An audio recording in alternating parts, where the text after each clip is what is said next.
মানুষ বিশ্বাস করে একটি দায়িত্বশীল জাতীয়তাবাদী দলের নেতৃত্বে পরিচালিত সরকারের পক্ষেই সম্ভব আগামী দিনে বাংলাদেশকে একটা প্রাতিষ্ঠানিক ভিত্তির উপর দাঁড় করানো, গণতান্ত্রিক উত্তরণে নিয়ে যাওয়ার এবং জবাবদিহিতা সংস্কৃতি পুনঃপ্রতিষ্ঠা করা। গত 16-17 বছর এই দেশের মানুষ রাষ্ট্র থেকে কি আরিফুল চৌধুরী কিন্তু সিলেটের মেয়র ছিলেন 2 বার এবং সিলেট মহানগরের সেক্রেটারি ছিলেন, সভাপতি ছিলেন।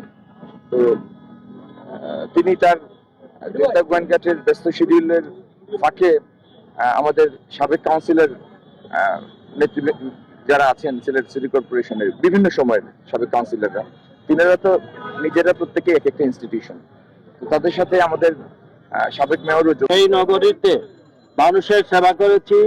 বিএনপির মনোনীত প্রার্থী হিসাবে জনগণ আমাকে 2 বার এই এলাকায় মেয়র নির্বাচিত করেছিল এবং আমার সঙ্গে আমার কাউন্সিলর বৃন্দ যারা আছে, আমরা জনপ্রতিনিধি এই 10টা বছর 15টা বছর আমি এখানে সেবা দিয়ে আসছি এবং আমরা ধানের ছড়ার পক্ষে। আমরা আমাদের শুধু এখানে কেন, আমরা 6টি আসনে আমরা চাই এই দেশে বিএনপি যতবার ক্ষমতায় আসছে ততবার সিলেটের উন্নয়ন হয়েছে। এর আগে দৃশ্যমান উন্নয়ন কোন সরকার দেখাতে পারবে না। কাজেই আমরা মনে করি এই সময়ের জন্য বাংলাদেশ জাতীয়তাবাদী দল সর্বক্ষেত্রে আমরা ধানের ছড়ার পক্ষে এক এবং অভিন্ন।